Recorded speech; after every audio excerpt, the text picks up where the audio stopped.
This video is powered by the pros at Pascal Air Plumbing and Electric. Arkansas owned, Arkansas operated. GoPascal.com.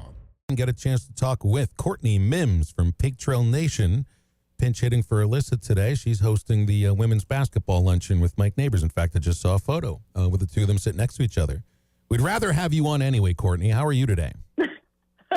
Oh, you guys are too sweet to me. I'm great. Thank you so much for having me on and filling for Alyssa. I mean, I'm sure the luncheon is great, but I'd rather be talking to you guys. See, that's the right answer. She knows how to soothe an ego, Matt.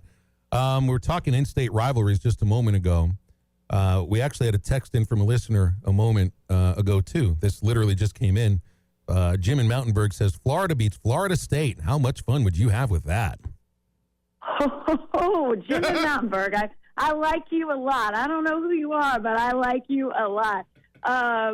Yeah, that would be awesome.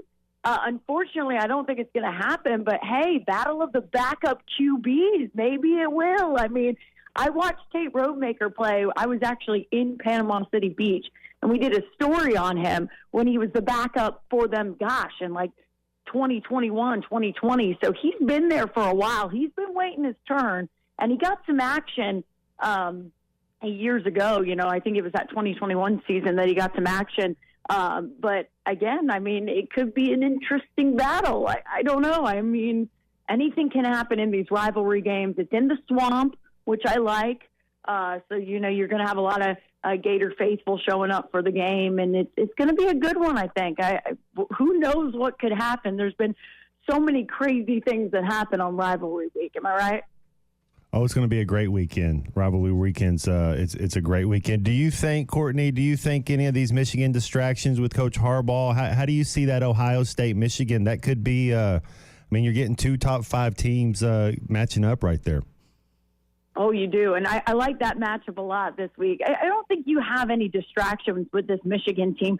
We've seen how they've battled through the adversity of this season, and we just saw the emotion of their coach and or I guess their interim coach when he fills in for Jim Harbaugh not being there. I mean, we've seen how they battle for him, and I just think that you can't really say there's distractions, because if anything, this is kind of helping them a little bit, in my opinion. I feel like they have something to play for. They have something to go out there and fight for with Harbaugh not being there. So I don't think there's really any distractions there. I think you have two great teams going up against each other. Ohio State, I feel like this season has not lived up to their expectations in the fact that in some games they've shown their weaknesses, and we've seen that just in a few matchups this year. So who knows what kind of Ohio State team will show up.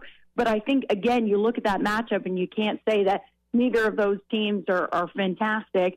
And you just love to see two powerhouses in college football go up against each other, because even though Ohio State, and I put in quotes, has not lived up to some of their expectations, I feel like they're still obviously a powerhouse team this year. And that's going to be a good matchup, and one I'll be interested to see what happens in this weekend. Under what circumstances do you think Arkansas has a chance to upset Missouri on Friday? Oh, gosh. I mean, you got to look about motivation. I think now it goes down to mindset.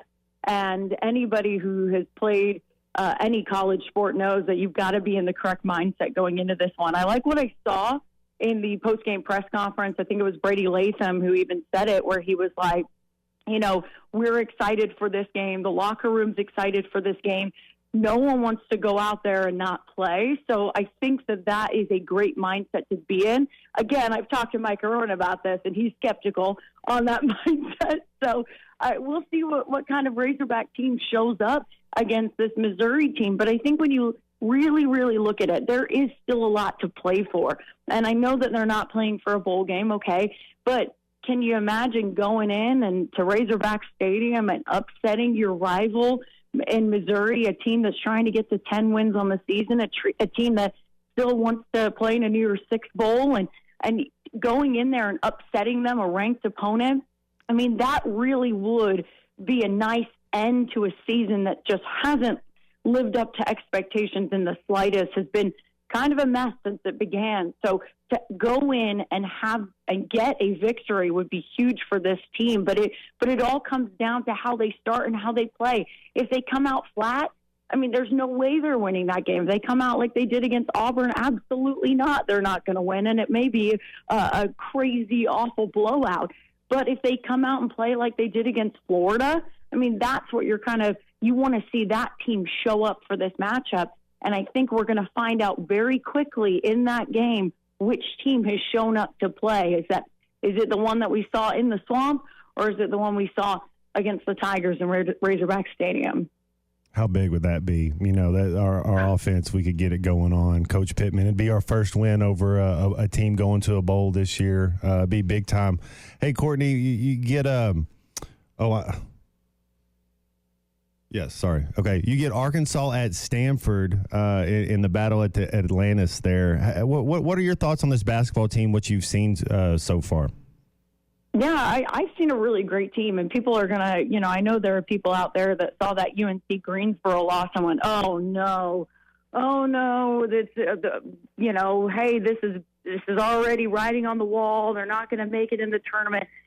I don't see anything I don't see a team that it went in that matchup and wanted to lose it or anything like that. So I think that people who are freaking out over that loss don't really understand college basketball, because you guys know my dad's been a D2 coach and coached in the pros for a long time. And there's something about college basketball where we're in such a unique time of it too, because of COVID. We're still seeing the effects of that, where rosters were overloaded and guys taking another year. And so the D1 talent didn't just up and disappear. They just didn't have room for these guys on Power 5 rosters.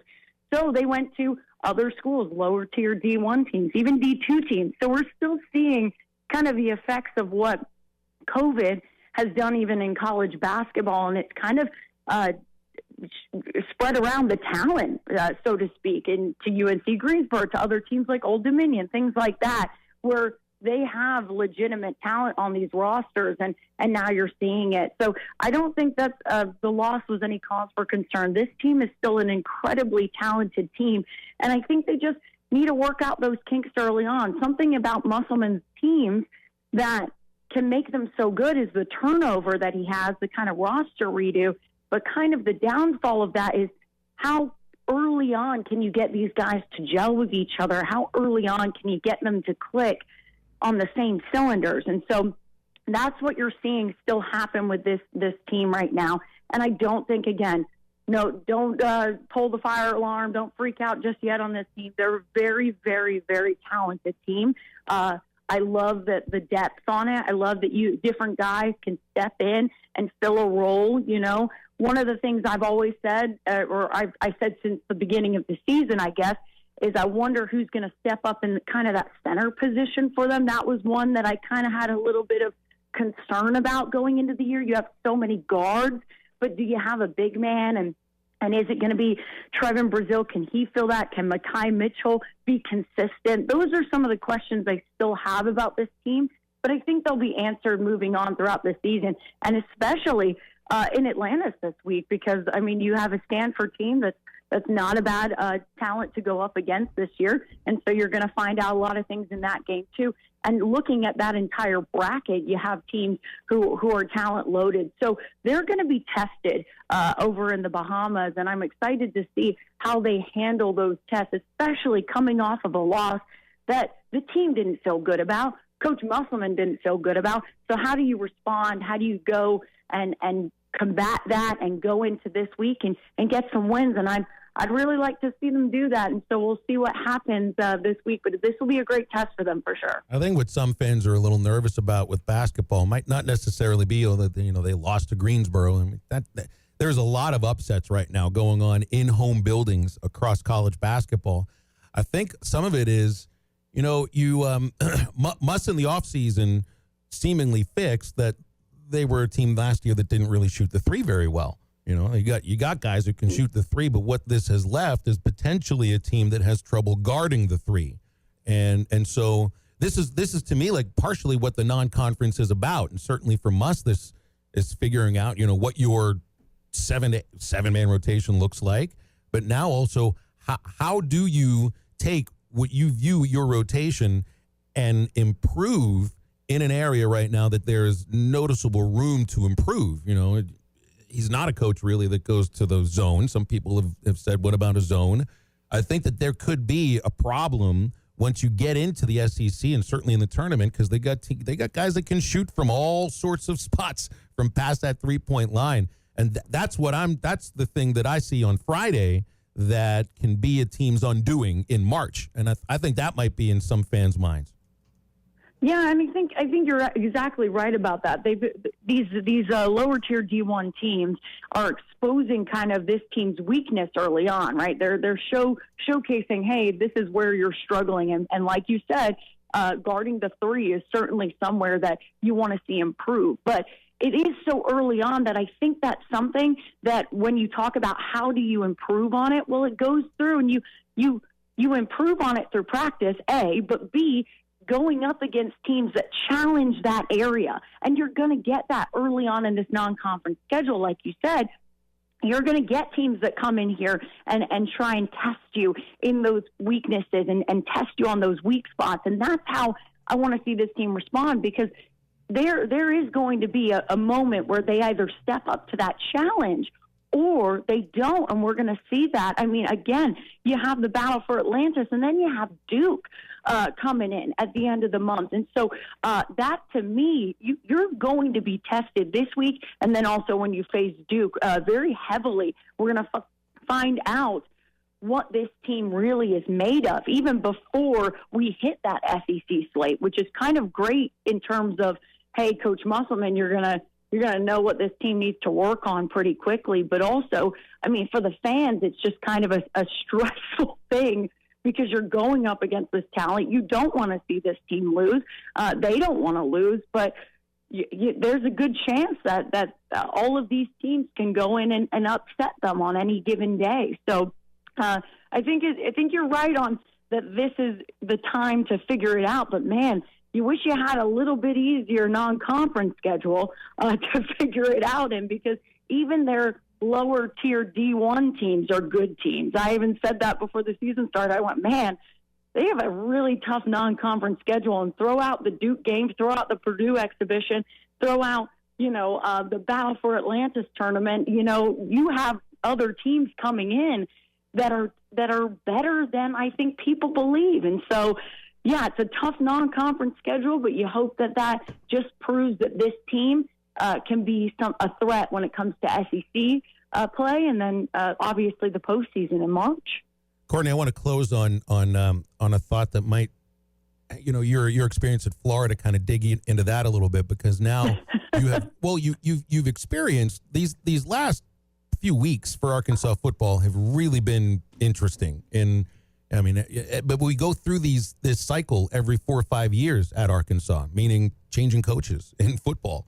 And you've been around a Florida program that has changed coaches almost the same amount, I think, in the same time as Arkansas over the last few years. Are the conversations amongst fans the same? I mean, you talk about the expectations of programs, and I feel like Florida, because of, we can still throw out the term recent history, has maybe a different set of expectations, but man, it's just tough to crack through when you view yourself as a national champion, right, in this league. Yeah. And for Arkansas, do you have the same sense of it's the same conversation? Because it feels to me like it's different expectations. I feel like, and you're right in a sense of that, there is different expectations just because of Florida, with the fact that recent history feels wrong to say, but it is like recent history where you think about Tim Tebow and those guys and what they were able to accomplish. And you have the Gator documentary coming out on Netflix, and now it's rejuvenated, like, oh, we should be back to that greatness. So I feel like that's where you're getting fans just with higher, I think, expectations. But to be honest with you, it's very similar now at Arkansas, because the conversations, like you said, the coaching changes have been very similar in recent years. I was there at Florida for McElwain. I was there for Mullen, and I was there for Napier. So I saw all of those coaching changes happen and the downfall of each of those coaches. And so when you look at it, yes, it is about expectations, and it's hard to coach at a place like Florida because of those insanely high expectations. And you have Steve Spurrier, who's at your practices almost all the time, and he's looking at you going, what's going on? Why are we not back to winning every single game and being in the SEC championship? So there is a lot of pressure there, and that's where I think you get a lot of pressure from the fans too. And the funny thing about it is, a lot of people have asked me, is Billy Napier on the hot seat? And I've said, quite frankly, based on what I've seen from fans, message boards, all of that, no, because he still has an opportunity to turn this thing around. And they were promised when he came in, this wasn't going to be a quick fix. This is going to be, I need to build something. So give me a couple of years to show you what I can do, to show you that I can build something kind of similar to what Mike Norvell has been doing at FSU. And so they weren't quick to, they were very quick after his second season to go, oh gosh, burn everything. Oh my gosh, we're not good.